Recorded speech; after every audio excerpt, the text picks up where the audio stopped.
Hermanos, Dios les bendiga. Me da mucho gusto estar nuevamente con ustedes en este tiempo que Dios nos otorga para estudiar su palabra, para escudriñar de ella y sacar tesoros, tener tesoros de la palabra de Dios. Voy a continuar con esta serie que he comenzado hace 2 semanas, Los caminos del hombre sin Dios. Continúo con el tema, ¿cuál es el camino al cielo? Parte 3. ¿Cuál es el camino al cielo? Parte 3.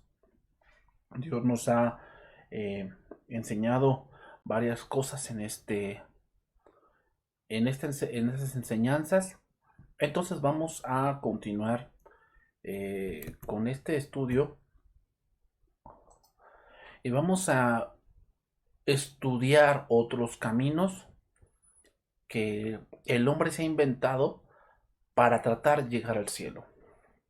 Que vamos a analizar otros caminos. Entonces, ¿qué podemos decir como introducción a este tema? Bueno, el punto de los caminos del hombre que podemos también mencionar es que no solo se basa en un esfuerzo personal, sino que también no tienen compromiso. Es decir, el hombre idea cosas donde él pueda continuar con su vida de la manera que él quiera y que Dios, de alguna u otra manera, al final, haya vivido como haya vivido, pueda ir al cielo.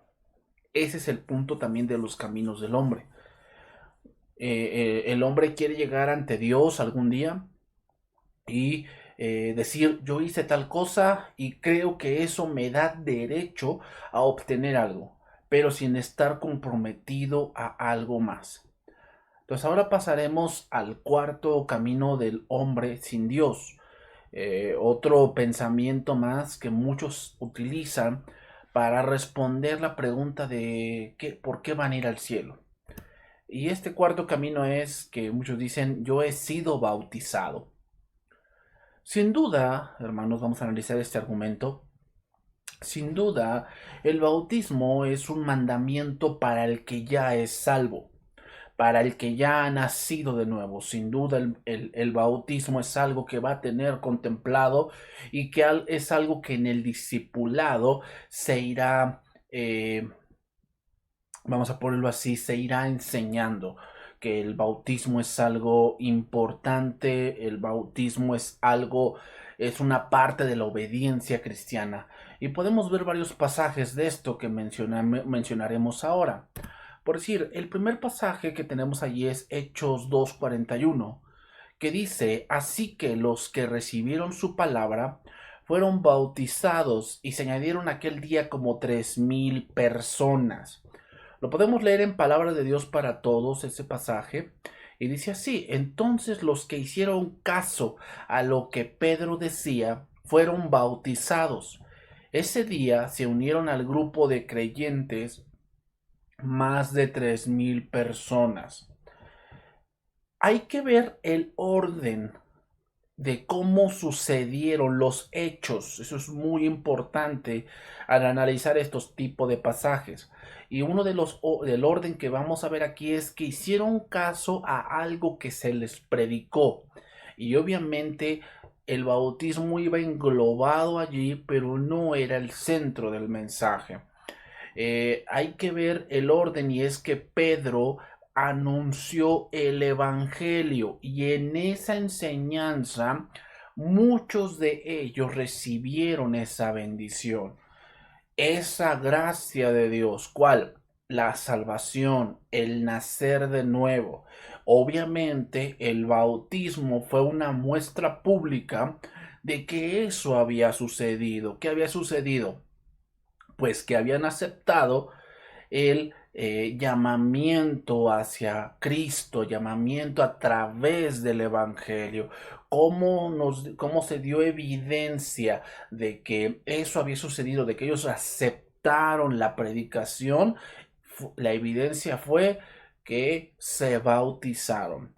Entonces, el bautismo no es en sí lo que salvó a esta gente, sino más bien fue una muestra de obediencia a algo que se les fue predicado.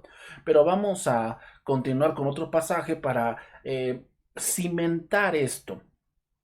También ahí mismo en el libro de los Hechos, capítulo 8, verso 36, tenemos allí otro pasaje que es Felipe y el etíope. Entonces, estamos aquí viendo que son dos culturas distintas. Etíope viene de Etiopía, era un lugar donde eran de raza afroamericana. Entonces, era diferente a lo que Felipe era, pues era un judío, era un hombre que venía de una raíz muy distinta a lo que era Etiopía. Se dice, hablando del contexto, que ahí no lo tenemos, pero hablando del contexto, se dice que Felipe, Dios le dijo que se acercara a un coche que regresaba de Jerusalén. Y fíjate lo interesante es que este etíope dice que regresaba de ir al templo. Y cuando dice que se acercó, lo escuchó que leía al profeta Isaías. Y entonces Felipe le dijo, ¿pero entiendes lo que lees? Y entonces el etíope le respondió, ¿cómo entenderé si no hay quien me lo explique? Entonces Felipe subió y dice que le habló del Evangelio, le habló de Cristo. Y vean lo que dice, y yendo por el camino, llegaron a cierta agua, y dijo el eunuco, aquí hay agua, ¿qué impide que yo sea bautizado? A ver, vamos a detenernos un poco en ese verso. Si el etíope ya sabía tal vez del bautismo porque él iba a Jerusalén, porque él practicaba ciertas cosas y a lo mejor ya sabía un poco del bautismo, ¿por qué hasta este momento decide tomar esa decisión de bautizarse? Para empezar, no es para salvarse porque el contexto lo dice.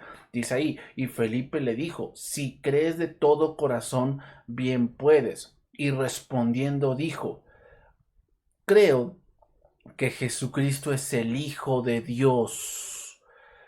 Eso es algo muy importante, es una frase que engloba muchas cosas y engloba que él creía el Evangelio. El Evangelio es que Cristo Jesús vino en carne y se hizo carne y anduvo entre nosotros e hizo muchos milagros y Él nos mostró al Padre y Él es el Hijo de Dios y Él fue crucificado y fue sepultado y resucitó al tercer día conforme a las escrituras. Eso es lo que el etíope estaba diciendo. Estaba diciendo que toda esa parte del Evangelio él la creía certeramente, que a él no le cabía duda en su corazón de que eso era la verdad. Y dice ahí versículo 38, y mandó parar el carro y descendieron ambos al agua, Felipe y el eunuco, y le bautizó. Entonces aquí podemos ver que no está diciendo que el eunuco creyera que le faltaba el bautismo.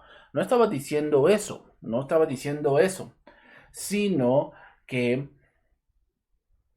entendió el mensaje del Evangelio. Y por lo tanto, al haber creído, le dijo a Felipe que si algo le impedía bautizar, o sea, él quería obedecer, él tenía ese anhelo de obedecer, pero porque ya era salvo, no para salvarse. Entonces Felipe le dijo algo donde le decía, tienes que tener claro lo que es el Evangelio. Eso quiere decir, si crees de todo corazón, creer que el bautismo salva, obvio que no, no es el contexto eso, no es lo que está englobando, no es la idea. Lo que él tenía que creer bien claro y lo que le tenía que quedar bien claro era el Evangelio. Entonces primero es el creer en el Evangelio y después viene una acción que es la consecuencia de creer. El bautismo no beneficia al hombre inconverso ni al infante, no lo beneficia en nada. Esta ceremonia nunca ha abierto las puertas del cielo ni fue dada para tal fin. Vamos a ver otros versos, otros dos versos más para poder apuntalar esta idea y poder llegar a una conclusión en este punto, ¿ok? Otro verso que quiero mencionar aquí, Efesios capítulo 2, verso 8. Aquí Pablo está hablando sobre la condición anterior del ser humano, que estábamos muertos, que todo lo que producíamos como ser humanos simplemente eran obras que hacían recaer ira de Dios sobre nosotros. Dice allí, porque por gracia sois salvos por medio de la fe, y esto no de vosotros, pues es don de Dios, no por obras, para que nadie se gloríe. Primeramente, voy a aclarar aquí algo. No estoy diciendo que el bautismo no sea importante. Yo no estoy diciendo eso. Pero para llegar al cielo no es algo que sea crucial. ¿Ok? O sea, no estoy diciendo que el bautismo no sea importante. Si tú eres creyente y ya llevas 5 años en la iglesia y no te has bautizado, yo la pregunta que te haría es, ¿qué esperas para bautizarte? ¿Qué esperas para obedecer a Dios? ¿Qué esperas? ¿Esperas a que tal vez creas de verdad? A lo mejor es lo que te falta, a lo mejor tú no crees. ¿Por qué? Porque si creyeras, obedecerías. Pero alguien que ya está bautizado, no puedes pensar que por eso vas al cielo. Son cosas distintas. Si dijésemos que alguien que no se bautiza no va al cielo, entonces estaríamos diciendo que para ir al cielo se requiere una obra en específico. Y cuando ahí dice que no por obras. Si yo digo, te es necesario bautizarte para ir al cielo, estoy diciendo que yo tengo que hacer una obra para poder llegar al cielo, lo cual no es válido o va en contra de lo que la palabra de Dios dice. Es decir, no hay ninguna obra que el ser humano pueda hacer para ir al cielo. Lo digo claramente, para ir al cielo. No hay ninguna obra que se pueda realizar y eso incluye el bautismo. Pero no estoy diciendo que el bautismo no sea algo importante dentro de la vida cristiana. Eso es otra cosa. Eso ya sería un tema para otro video. Pero aquí estamos hablando del bautismo englobándolo para ir al cielo y eso no es necesario. Ahora pasaremos a otro verso para concluir. Ahí en el Evangelio según San Lucas, capítulo 23, verso 39. Dice, y uno de los malhechores que estaban colgados le injuriaba. Aquí vemos a Cristo que estaba en la cruz del Calvario y a su derecha y a su izquierda estaban unos malhechores. ¿Por qué? Bueno, los romanos eh, aprovechaban cualquier oportunidad pues, para matar reos y para demostrar el poder. Con eso los emperadores, los gobernantes, hacían que el pueblo temiera a través del miedo, a través de este tipo de ejecuciones. Pero también lo que estaban diciendo es que eh, trataron a Jesús como un malhechor cuando no lo era. Pero bueno, entonces dice ahí, uno de los malhechores, o sea, uno de los que estaba a sus lados, dice, le injuriaba diciendo, si tú eres el Cristo, sálvate a ti mismo y a nosotros. O sea, pues a ti, dicen que tú eres el Cristo, ¿no? Pues sálvate y sálvanos, o sea, demuéstranoslo. Y respondiendo el otro, le reprendió diciendo, ni aún temes tú a Dios, estando en la misma condenación.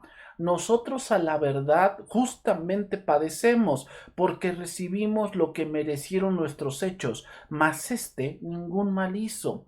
Y dijo a Jesús, ese malhechor le dijo, acuérdate de mí cuando vengas en tu reino. Entonces Jesús le dijo, de cierto te digo que hoy estarás conmigo en el paraíso. Cuando se dice de cierto, esa es una palabra, es que es una verdad inequívoca. Eso quiere decir de cierto te digo, significa que lo que te voy a decir es así siempre.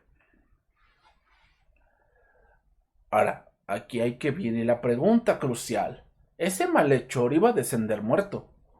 Iba a descender muerto. O sea, ¿en qué momento podría bautizarse? ¿En qué momento? En ningún momento. Sin embargo, el Señor le dice que estaría con él en el paraíso. Si así hubiese sido, a ver, vamos a ponerlo así. Imaginémonos que el malhechor ya se bautizó. ¿Por qué le pide a Jesús algo que estaría seguro que ya tendría si se hubiese bautizado? Porque el bautismo no es una garantía de que vas al cielo. No es una garantía de que vas al cielo. Entonces, nuevamente lo repito para ir concluyendo este punto. No estoy diciendo que el bautismo no sea importante, pero en el punto específico, para ir al cielo, el bautismo no salva, ni hace algo mágico para que esto sea posible. Por lo tanto, pensar que de esta manera es un falso camino que al final nos encontraremos con el infierno. Entonces, si tú estás pensando que porque ya te bautizaste, que porque te rociaron, que porque te fuiste a bautizar, no sé, tal vez al río Zaguapan, al río Bravo, al río Jordán, eso no tiene nada que ver. Si lo hiciste por obediencia, porque sabes que es un estatuto que Cristo dejó, qué bueno que obedeciste. Y aquel que no ha obedecido, pues te sigo haciendo la misma pregunta. ¿Qué esperas para hacerlo? ¿Qué esperas para hacerlo? Bien, vamos al quinto camino, donde el hombre argumenta por el cual va al cielo. El quinto camino es que muchos dicen, yo soy miembro de una congregación. O sea, yo me congrego en un lugar y pues, yo creo que por eso voy al cielo, porque yo me congrego en un lugar. Y este es un camino que muchos creen que es tan seguro, porque sus padres han asistido a cierto lugar, porque ellos desde que tienen uso de razón han asistido a cierta congregación. Y háganlo bien, ser miembro de una congregación es una cosa muy buena en sí, pero tendremos que reconocer que hay muchos hombres y hay muchos nombres asentados en las listas de miembros de la iglesia aquí en la tierra que no están escritos en el libro de la vida. Con tristeza lo decimos, pero hay nombres en la lista de la membresía de muchas congregaciones que no están escritos en el libro de la vida. Y tener este pensamiento o pensar que este camino es el correcto para llegar al cielo es como decir, fíjate mi razonamiento, es como decir que tú entras en una tienda donde venden comida de cualquier tipo y tú al entrar en ese lugar te vuelves comida.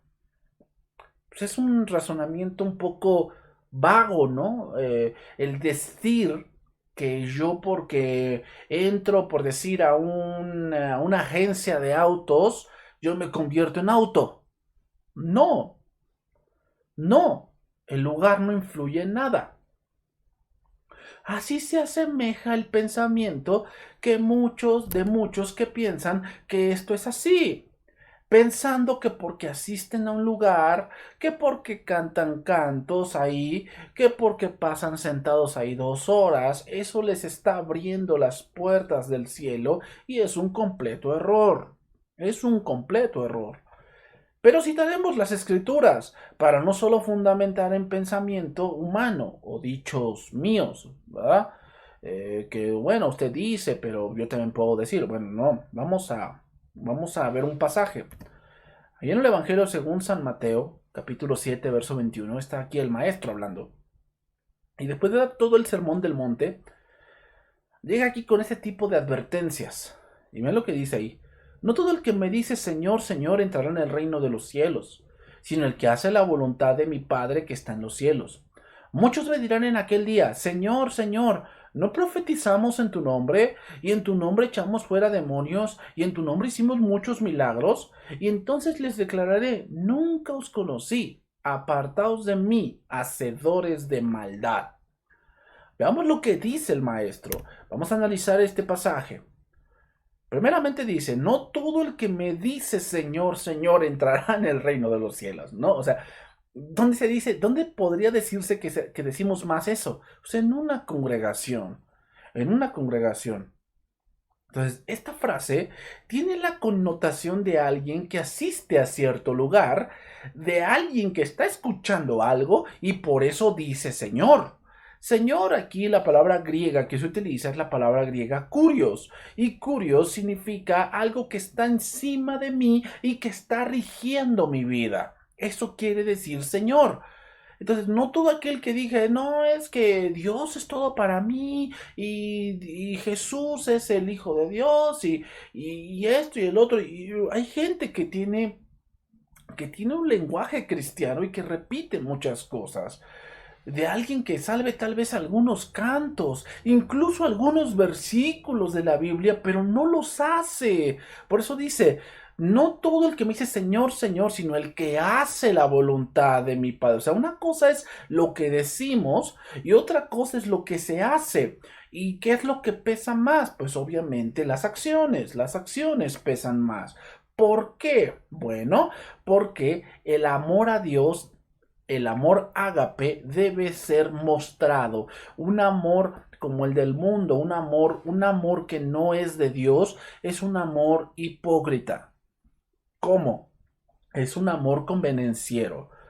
Pero el amor a Dios tiene que verse, tiene que demostrarse. Eso es una cláusula que debe cumplirse. No podemos decir que amamos a Dios sin demostrarlo. Entonces, se repite nuevamente esa frase diciendo en aquel día, sigue diciendo ahí ese verso 22, en aquel día, dice, muchos dirán en aquel día, ¿qué día?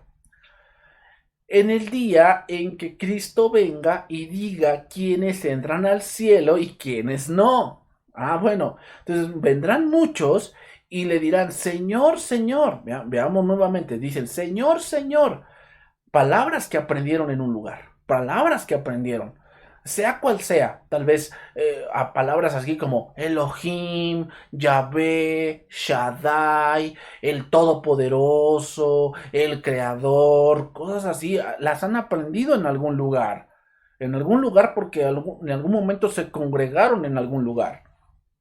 Y ahora le dicen así, no, Señor, Señor. Y ve de lo primero que dicen. Vamos a analizar eso que dicen.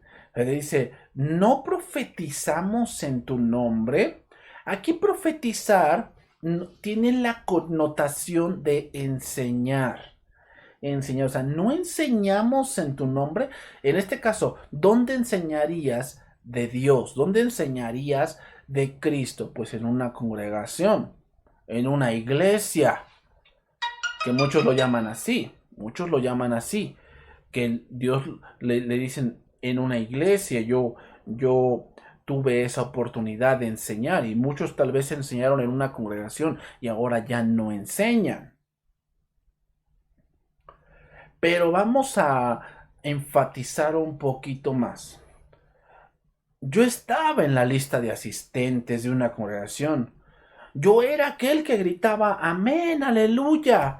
Y cuando alguien me decía, "Oh, aplaudan, yo aplaudía. Y cuando me gritaban un grito de júbilo, yo lo hacía.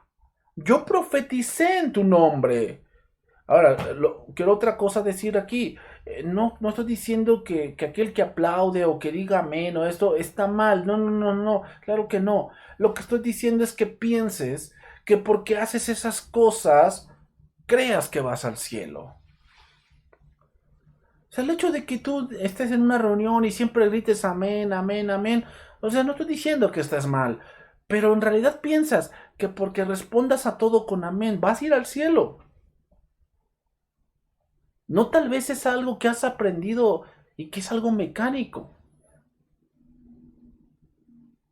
No, tal vez es algo que has aprendido, que tal vez es algo que no quieres ser juzgado por los demás y haces lo que has aprendido de otros, pero no verdaderamente de Dios. Pero vamos al segundo punto. Dice aquí, y en tu nombre, y en tu nombre echamos fuera demonios. Generalmente, muchas veces tenemos la idea de que los demonios solo están en los lugares desiertos, ahí olvidados debajo de un puente o esas cosas. Pero no está diciendo nos está diciendo que muchas veces las personas buscan ayuda y cuando tienen un problema de esta parte espiritual, ¿dónde crees que las buscan? ¿Dónde crees que buscan la ayuda a estas personas que están siendo atormentadas? Pues en una congregación. Y muchas veces ahí es donde se manifiestan que tiene demonio. Y tal vez tú has participado, tal vez dominándolo, o sea, lo tomas de la mano, o orando, o incluso cuidando la puerta del cuarto de liberación. Por eso, pero eso no está diciendo que vas al cielo. Señor, yo ayudé al pastor a dominar a un endemoniado. En tu nombre saqué demonios. O sea, Señor, yo estuve en una cadena de oración para sacarle un demonio a alguien. Eso no está diciendo nada de que si vas al cielo o no. Eso no tiene nada que ver. Y ya, pasemos al último punto. En tu nombre hicimos muchos milagros. Ay, este último punto es de verdad, creo que el más crítico, porque muchos se confunden con esto y piensan que porque están asistiendo a un lugar donde se hacen muchos milagros, están en el lugar correcto. Yo podría decir algo aquí. Dice cuando Moisés se presentó ante Faraón, y te acuerdas de esa escena cuando él dijo, dice el Dios de los hebreos que dejes ir a su pueblo. Y Faraón le dijo, yo no conozco a tu Dios. Entonces él puso su vara, dice que la echó a los pies de Faraón y se convirtió en culebra. En una culebra, el bastón de Moisés se convirtió en una culebra. Pero dice que también los encantadores de Faraón pudieron hacer esa misma señal. Imitarla. Así que el hecho de que te estés congregándote en un lugar donde hacen muchos milagros no es seguridad de que vas al cielo. No es una garantía. No es una garantía. Y muchos tal vez están pensando que van al cielo por esto, porque están en un lugar donde hacen muchos milagros, porque tal vez enseñan en cierto lugar, y créanme, yo he visto pasar a mucha gente que enseñó en cierto lugar, que estuvo allí enseñando a otros y ahora él está completamente alejado. Y termino con esta enseñanza, hermanos. Vamos terminando esta enseñanza. Y personas que nos visualizan, vamos terminando. Retomo ese pasaje y damos pie al último verso. Muchos me dirán en aquel día, Señor, Señor, ¿no profetizamos en tu nombre? Y en tu nombre echamos fuera demonios y en tu nombre hicimos muchos milagros. Y entonces les declararé, nunca os conocí, apartaos de mí, hacedores de maldad. Aquí podemos llegar a una conclusión. No es donde te congregas, sino más bien es, ¿estoy siguiendo a Cristo? ¿De verdad estoy siguiendo a Cristo? ¿De verdad he nacido de nuevo? ¿De verdad estoy siguiendo los pasos de Jesús? Y congregarte en un lugar no es seguir los pasos de Jesús. En un sentido de ir al cielo. Primero debes nacer de nuevo. Y después viene el congregarte. No es me congrego en un lugar que yo creo y al final pues no sabes ni qué creer. No es así. Primero ve a Jesús. Y después la iglesia es otra parte importante del creyente. Concluyo con ese pasaje, Juan 3:36.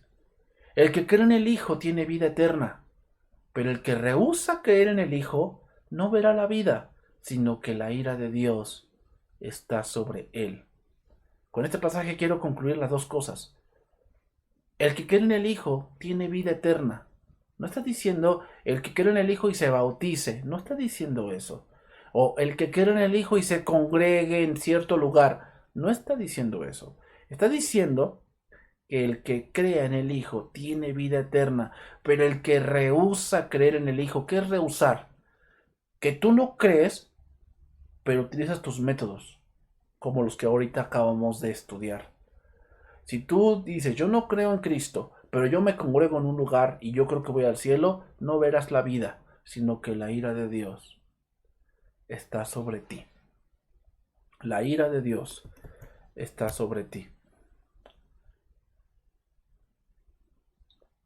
Espero que estas lecciones te hayan servido de mucho y espero que esta explicación te haya abierto un poco más el panorama de lo que Dios espera de aquel que quiere llegar al cielo. Dios te bendiga, cuídate mucho y nos veremos pronto.